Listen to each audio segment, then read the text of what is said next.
Okay, so we'll start by prepping the wire. This is actually a 26 gauge wire. You could work on a 28, but the flower itself is bigger than the others that we're making for this garland, so it needs something with a bit of strength. So the 26 gauge wire would work quite well. And pop a little hook into the top. Okay, so make that hook so it's closed up. And then we'll take our ball of paste, and I've got about, I'm just trying to find my ruler, but I've got about a centimetre ball of paste here. So if it's on a ruler, centimetre diameter. Okay.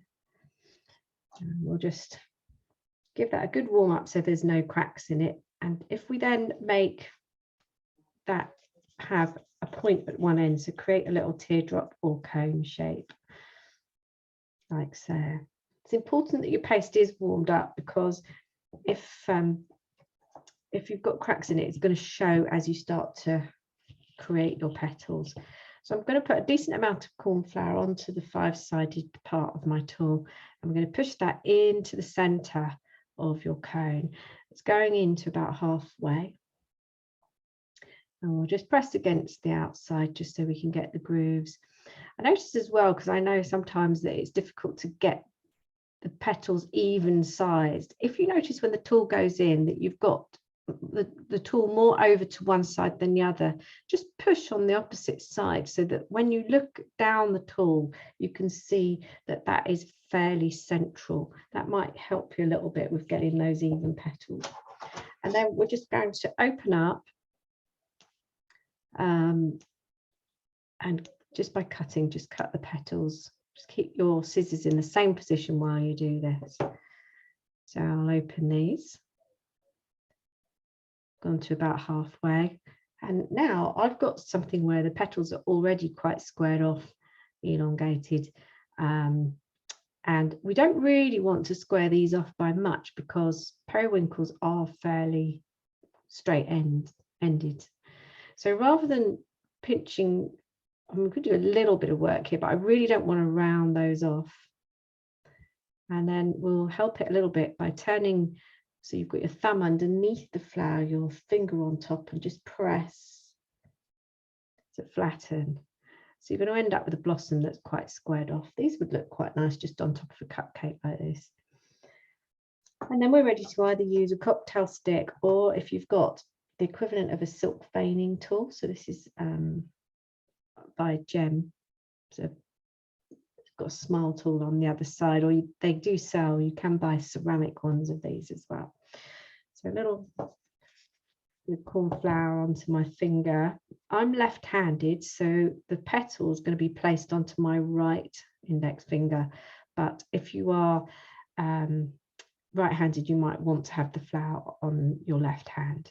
So you need to use your dominant hand to manage the tool. So I'll show you the both ways. To start with either the cocktail stick or your silk veining tool, you want to run it sideways across to elongate the petal. Okay, so we can work on all of them to do that.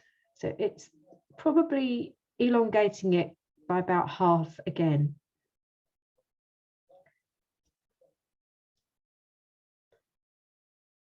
And again, this could be another flower.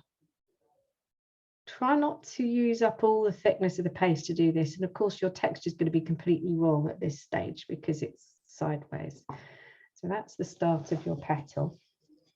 And then I'm going to run that sideways. So we want to now place the tool so that the majority of the weight that you're pressing down on is at the tip end, the tip end of your petal. And we want to press quite firm from the center to one side and then go to the other side. Okay, peel that one off. Each time maybe add a little bit of corn flour so that it's not sticking. So I just want to elongate that just a little bit more, and then from the center out. What you might find with this is the first couple don't work particularly well, and the petals might dry out. a lot of this is practice and speed.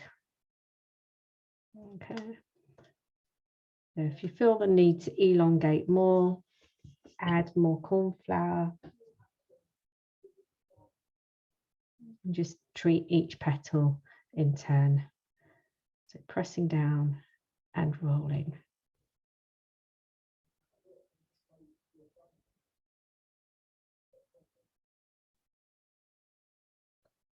Okay, so now we've got our petal shape that we need.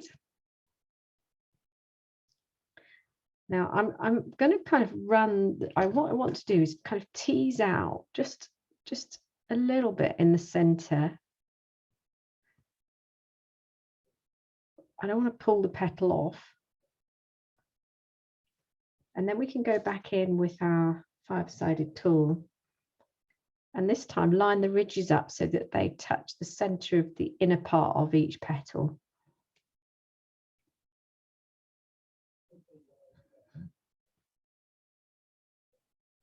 And then release. Okay, these can be a little scrunched up. If they're thin, they look like they're blowing in the wind. And then we're going to pull through the wire. So I'm going to put the unhooked end through from the front. We're going to draw down and then take a little bit of glue onto your brush, just onto that hooked end, not too much, just a little bit of wet on there. Pull the hooked end through and into the flower. Doesn't matter if you see it a little bit. If we pull it too far through, you've got no support for the stem. We have got a calyx going on.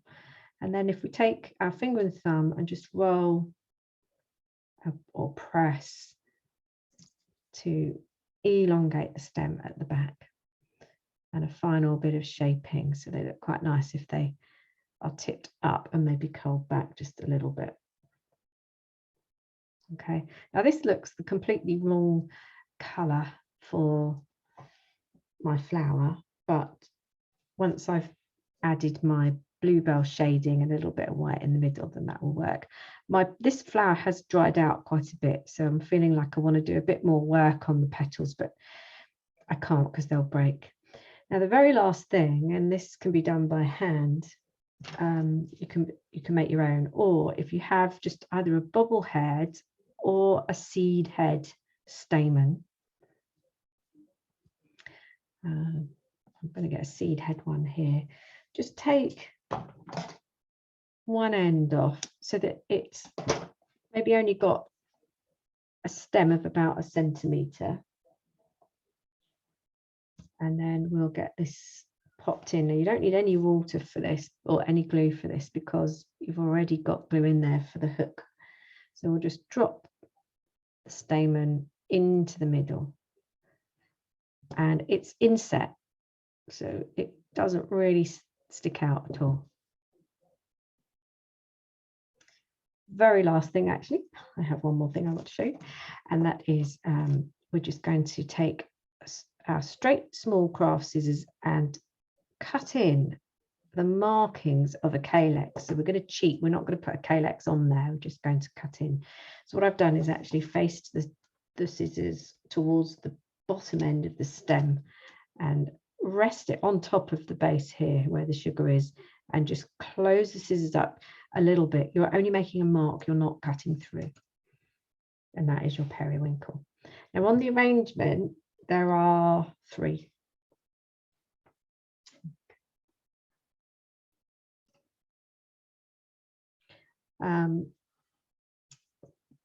So to make the ruscus leaf, roll it across the fattest part of the ridge. I always pick the largest ridge for anything that I'm trying to put a wire on. Give it a good old cut. And if it stays in the cutter, then use your finger to run the edge so that it crisps, it gives you a nice crisp shape around the edge. And then we're going to work with 28 gauge wire, and they're cut into 3s, so 3rd length. Just going to feed So apply a bit of pinching pressure between your finger and thumb, and that way it should force the wire to stay in the middle of this ridge that you've got. And we're just going to push that all the way pretty much to the tip. I've maybe got about 2 mil unwired up here. And if you wanted to, you could sandwich that between two halves of a veiner, but you wouldn't have the texture. So use the back of the veiner, and you would pop the leaf shape in there, close the back of the veiner up, and that will just flatten this ridge. But for these leaves, they're quite low, you know, they're quite quickly made. You don't really need to do much with them. I am going to take the sharp end of my veining tool, or you can use a cutting wheel or even a cocktail stick. If you're using a cocktail stick, then you would run that down the center.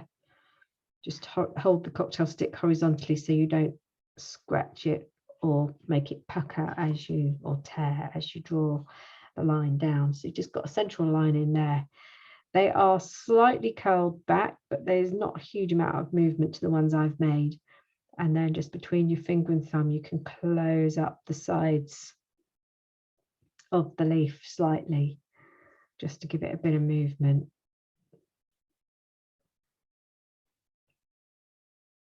That's it. They are not complicated, these ones at all. They're quite easy. They're quite therapeutic to make, I think.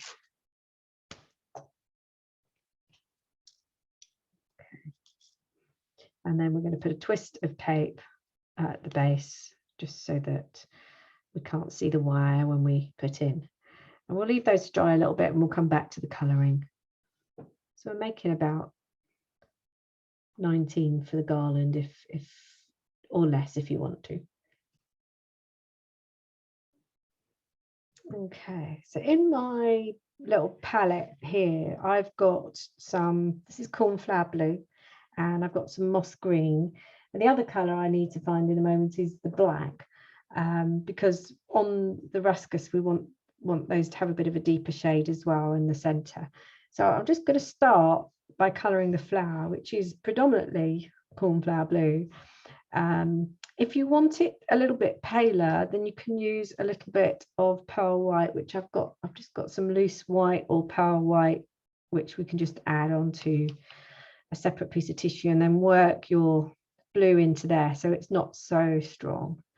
And if you want, you can make these a little bit purpley. You could use an African violet. I've got there's actually a deep purple here, which probably looks as blue as the blue on screen. There's not a huge difference between the shades, but to give it a purple tinge looks quite nice as well. But when you look at them on the grass verge, they are blue. Okay, so just work the colour into your brush a little bit like blusher. Make sure that you haven't got too much loose. And then we need to support the back of the petal while you catch the edge and draw the colour in. So I never start in the centre. In fact, on the periwinkle, I don't really want to colour any of this middle part here, because I want to add in a little bit of pearl white, neat painted, just to finish it off, because they are kind of whitish in the centre. So by starting from the outside edge in, we can deepen the shade, but still keep our undercolour, you know, the underlying shade. So just be a little bit gentle with this, so that we don't break the petals. Just support the back while you're brushing. So drawing in. Surprising how much we'll take on the flower, and what a difference it makes just by putting a little bit of shading on there. So you can go as deep as you like with this.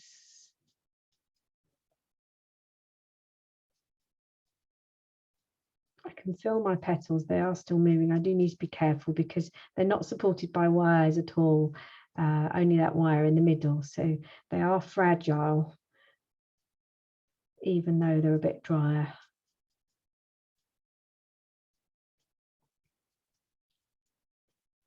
I mean, today we're quite lucky that we're doing this all in one colouring as well, because you can leave them to dry before you colour. I just like to get them made and coloured and out of the way, finished. But if you've got a very wet day, say it's pouring down with rain outside or has been raining heavily, you might find that they're too soft. So just let them dry naturally and then come back to them.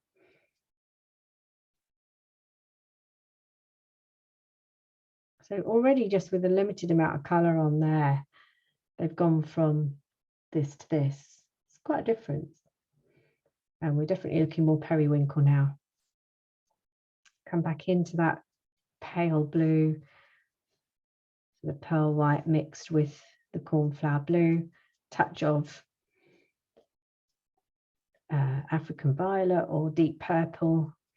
You can make the African violet and deep purple, you can make those shades using blue and plum from the Sugar Flare range.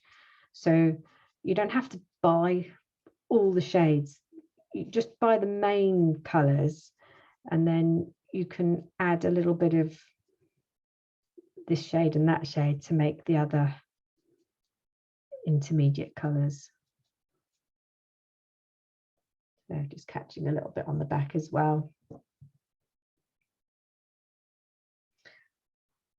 And then once you've coloured all of your petals, or once you've got the colour on all your flowers, you can transfer onto some green. Now I've got a new brush for this, but if you need to, you can clean your brush off on the tissue. Just keep it dry until you can't see any blue coming off, and then you can just use it for your next colour. So this is just the pure moss green on its own, and I'm just brushing that onto that marked calyx at the back.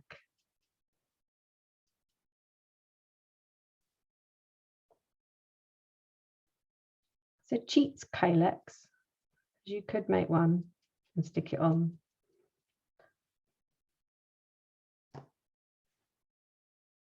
So just a little bit of green.